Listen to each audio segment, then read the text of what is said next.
So lag putting can be a problem because you don't want to end up too far away from the hole, because that'll lead to possible three putt, right? When your first putt, you want to get it as close to the hole as possible, and so determining how much strength to give it to that so that it lands, within a foot or so of the hole, is everything. And so, instead of trying to feel it out, instead of trying to, I don't know, just go off of pure instinct, I've put together sort of a method for myself or anyone that uses a sidecar putting method to determine how much strength or how hard to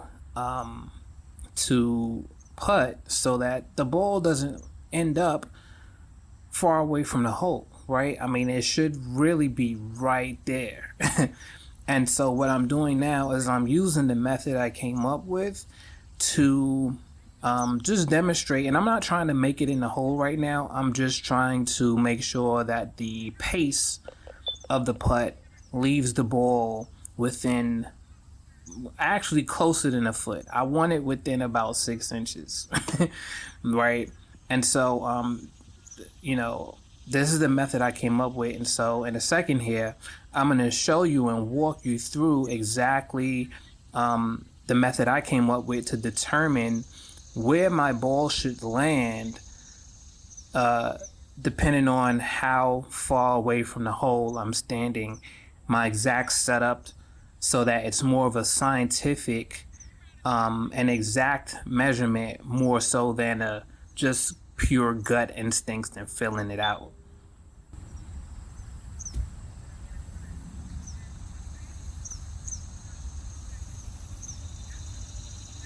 Okay, so sorry I'm on the wrong, but here's the process that I take for these putts, for these lag putts to get so close to the hole. I've calibrated and measured like my natural speed for when I do a sidecar putt, right? Just my natural speed and how far it goes, right? And so I've developed the same setup for every putt, right? So my setup is make sure the ball is at the heel of my front foot, all right? That's step number one. Number two, and that's, when I move the ball back. So say the ball lands here, right?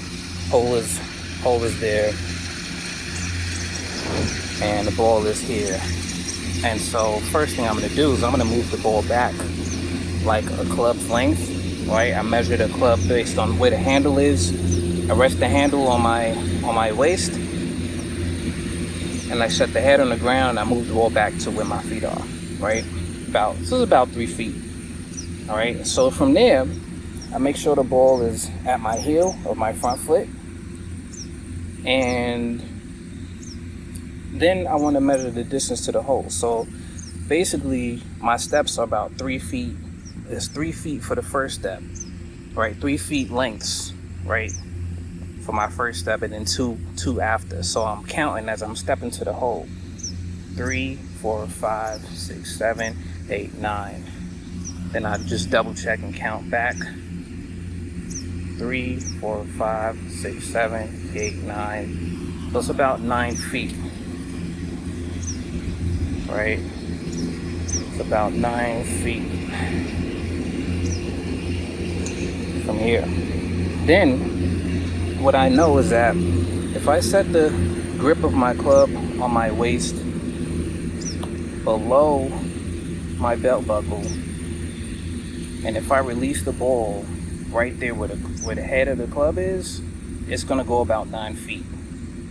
That's what I've measured. If I rest the grip of the club above my belt buckle and I release the ball there, it goes about 8 feet, right?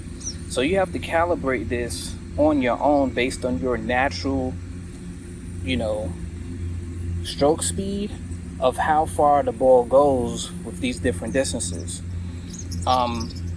So I know that for 8 feet, I need to release.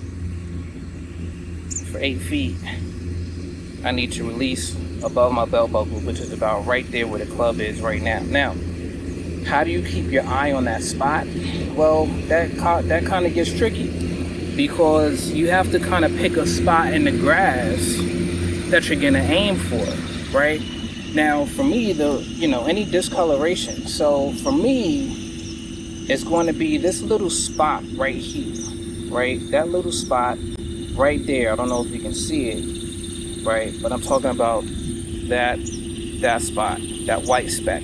That's my aim point, right? That's the closest little discoloration I have to where I need to put this ball, right? Now, as far as my line, right now I'm not trying to make the putts necessarily. I'm just trying to do a lag putt to get it closer to the hole for demonstration. It'd be nice to make it. Right? So let's do this. I'm gonna do that. Have that there. That's my aim point. Whoa! How did this get reversed? I have no clue. I have no clue how that happened. I don't know what you guys last saw, but basically this is my aim point. And I'm gonna give this a try here.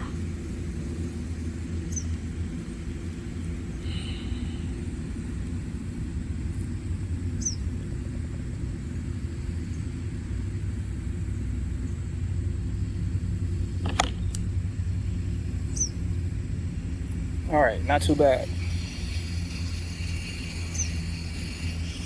Not too bad. Let's try another one. So this phone adds a bit of weight to the club, so I have to kind of swing it a little faster. I have to do it a little faster. So I'm gonna measure again. Right. I got my spec. I'm aiming slightly right at that. Right. So probably this little black little splotch right there. Okay, I'm going to turn the swing speed up a bit so I can get there.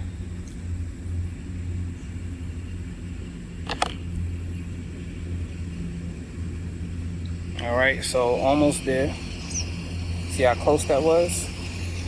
Let's try one more. It's probably going to hit one of these balls. Let's move this out the way.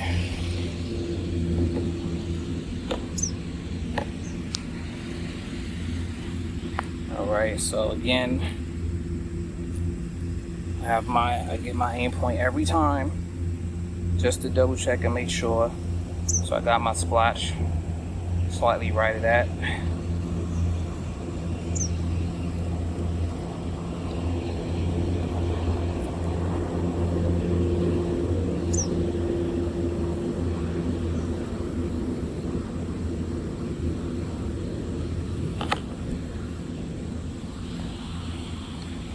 Super close, right?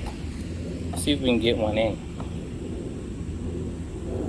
But see, all of these are finishing close enough for a tap in. So when you measure, make sure you step up. Don't leave that foot back. Step straight forward with both your feet together, and you put your measurement right there.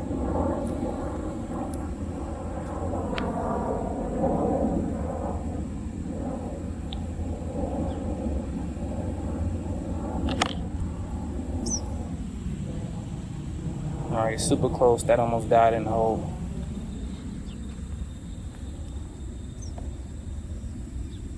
So for 8 feet, 9 feet, 10 feet, that's how I do. So, like I said, I know 8 feet is belt buckle, below the belt buckle, 9 feet is above the belt buckle.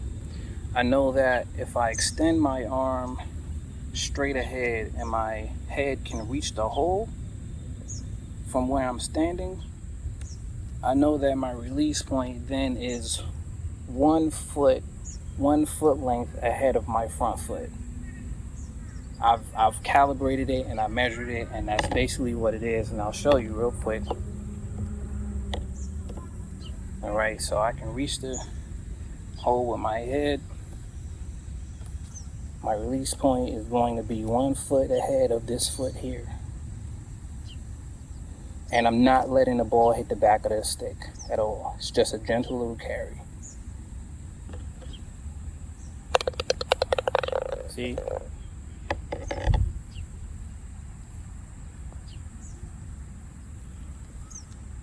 Again, just a gentle little just a gentle little carry towards the hole and release it a foot ahead of my front foot here.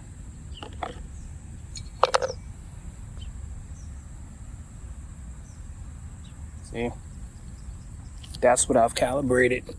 Now, of course, you have to, if you're uphill, downhill, you got to adjust for that. I adjust about a foot, right? But kind of got to experiment with that. And so, now what about for the longer distances? So like 15 feet, okay? If I'm doing, and I just did 15 feet, basically what I did on that is I measured, of course, I did my paces, measured 15 feet, right? Then I measured a halfway point, and my aim point, my release point was a foot before the halfway point. And if it's downhill, it's another foot before, so 2 feet, right? So that's what I was doing for the 15-footers, 15-foot lag putts. And then for anything other than, like 20, same deal with 25 feet, right? 25 feet, my aim point was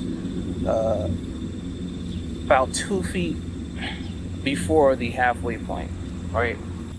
So yeah, so you just kind of got to calibrate your own natural swing speed and see what distances you get based on where your club, and your different club lengths, your different height, right? You need to, calibrate that and write it down. I've taken notes on exactly how far my ball travels when I do this, right? But one constant is that my ball, I'm always putting with the ball at the heel of my lead foot. That's the one constant. That's the one constant. And my measurements are going to be, as close as estimate, a foot, 6 inches past the hole, right, is good. So yeah, first you need to determine which stick you're using to putt with, or sidecar with, right?